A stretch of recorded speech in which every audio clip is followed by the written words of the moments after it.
low contrast makeup. What is the science behind it and how do you do it? In today's video, I'm going to show you exactly how to do low contrast makeup. But before we get into it, let's talk a little bit about the science behind low contrast makeup. This trend has taken social media by storm, low contrast versus high contrast makeup. I already did a video about high contrast makeup, so if you're interested in checking that out, I'll have it on the screen here as well as linked in the description. But low contrast makeup is its own thing. So the whole theory behind low contrast makeup is to create a very soft and natural look where one feature or one element of the makeup is not standing out too much. There's a very harmonious balance to the makeup, and typically in low contrast makeup, you're reaching for colors that are not super bold. Colors that are a little bit more subtle, close to your natural skin tone, are going to be your best friend when you're creating a low contrast makeup look. And for me at least, my approach is to make the makeup look like it's part of my skin, and I'm going to show you exactly how to do that. I think the science behind these makeup trends is actually quite simple. Our eyes naturally are drawn to contrast. And so when we apply makeup in a soft way and we use more subtle tones,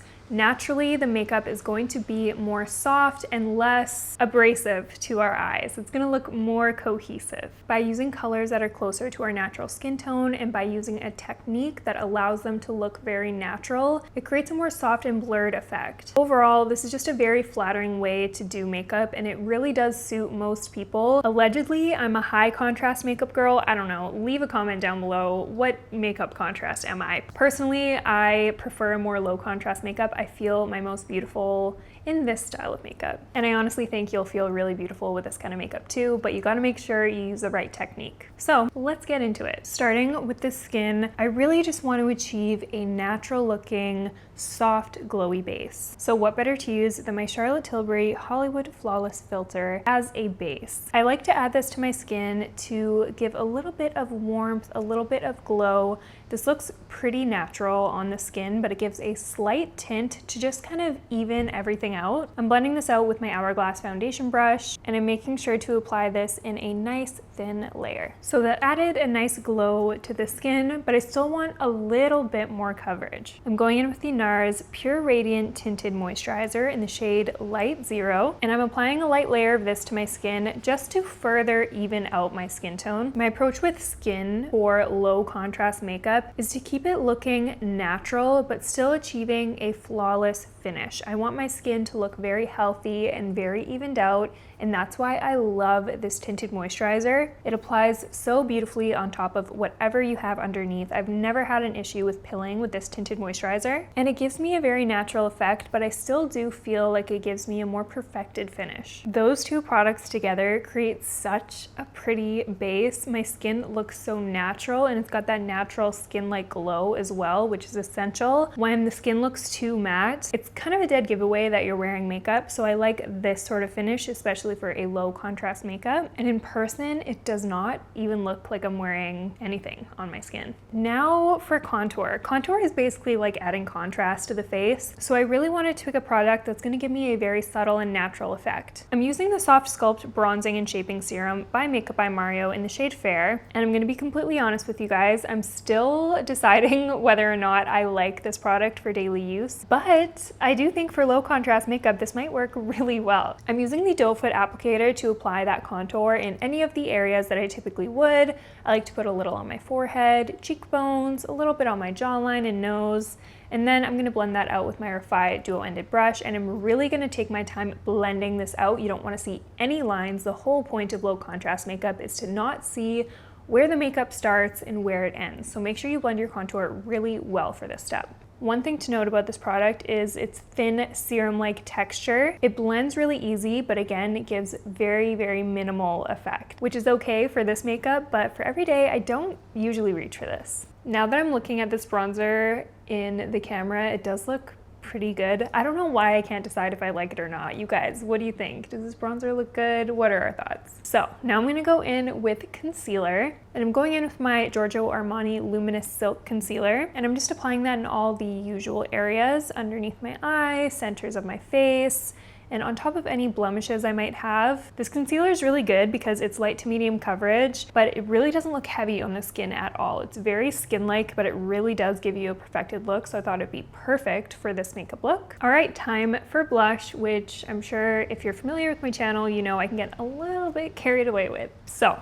This is the most natural, skin-like, juicy blush I've ever used. This is actually one of my longtime favorites. This is Merit's Cheek Color in the shade Beverly Hills. It is the prettiest natural peachy pink. I apply it right to my skin and then I blend it out with a brush, and you can see it's super buildable, goes on very sheer. You keep that natural skin-like glow, but I almost feel like you cannot over apply this, which is perfect for this look. Do you see what I mean? It applies so sheer, my skin still has that glow, and I could probably keep building it up and it would still look natural. Very, very sheer, super easy to use, great formula. You can't tell where it ends and where it begins, and that is what low contrast makeup is all about. Very soft, softening the features, no one part of the makeup looking too noticeable. For powder, I really want to be very strategic about this. I'm going in with the Kosas Cloud Set in the shade Candy, and this is going to brighten up the complexion a little bit. I'm focusing this under the eyes as well as a little bit around my mouth because I do have a little bit of discoloration around there. And I also like to pop a teensy tiny little bit of this in between the brows too. Another thing I really like about that powder is it doesn't completely mattify. Usually I like a pretty matte powder, especially if I'm wearing more makeup, but for a soft makeup look, a powder that's not 100% matte can actually look really nice. I think I want to warm up the skin a little bit more, so I'm going to go in with this powder bronzer by Dior. This is their Contour and Glow palette in the shade 100. I'm just taking that on a Rephr 05 brush, and I am lightly brushing that along the outskirts of my face, on my forehead, on my cheekbones, jawline, any areas where I applied that contour. I'm just going right on top of it. And I'm actually just using that exact same brush to lightly fluff that bronzer on my eyelids. This is going to give us a super, super diffused look. You really aren't going to be able to tell where the shadow begins and ends. And it's so quick. I love this little trick for a very quick, easy eyeshadow. I'm also going to take a tiny bit of that bronzer and just brush it very lightly on my lower lash line just for a little bit of definition, but you don't want to apply too much here. You want this to pretty much look undetectable. I'm going to add a little bit of extra glow to the face. I'm using this Makeup Forever Blush and Glow palette, and I'm going to mix these two shades right here. These are glowy highlighter shades, and I'm just picking that glow up with my fingers. And I'm just going to tap a little bit right on the high point of my cheekbone, just to bring my cheekbone a little bit more forward. Just gonna add some more definition to our face, add a little dimension, and how pretty. Wow. Again, I'm being mindful to keep this quite subtle. I don't want any step here to get too out of hand. And picking up a tiny bit more of that glow, I'm just going to pop that right on my lid, just to give my lids a little something to catch the light when I'm looking down. This isn't really gonna look like eyeshadow, it's just gonna look like, oh, glow. That is so pretty. Oh my gosh, I never really thought to use these as eyeshadow. I'm gonna put a little bit in the inner corners of my eye as well. As I'm sure you can already tell, the star of the show for this makeup is the base, so I'm gonna go in with some mascara now. I'm just using the L'Oreal Telescopic Mascara because this mascara looks so fluttery on the eyes. It just lengthens and separates the lashes so nicely. It almost looks like you're not wearing mascara. If you hate mascara clumps, you gotta try this mascara. For lips, I'm going in with Makeup Forever Wherever Walnut Artist Color Pencil. I'm wearing a little bit of lip liner already on my lips, but I'm just gonna go right on top. I'm really focusing it primarily on the Cupid's bow. I like to overline that area, and I also like to overline in the center of the bottom lip as well.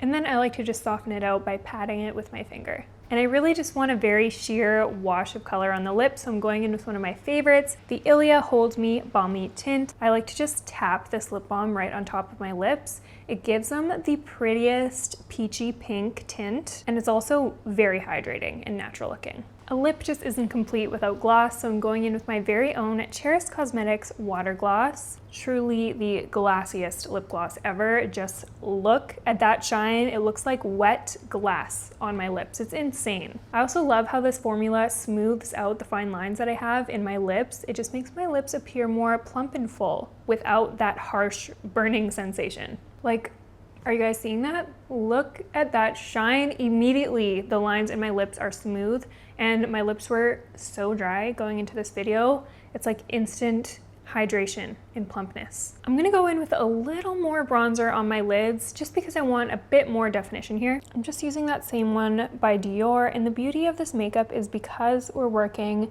in such thin layers, we're able to go in and build up and still have it look very natural, just because we're adding little by little. And I also just want to add a little bit more blush, just a little, for a finishing touch. I'm using this Hourglass Ambient Lighting Unlocked palette. This is their Evil Eye shade. And I'm gonna mix these two shades together, just a little bit of the pink, more so of this shade right here. And I'm just pressing that into the skin with my Rephr 04 brush.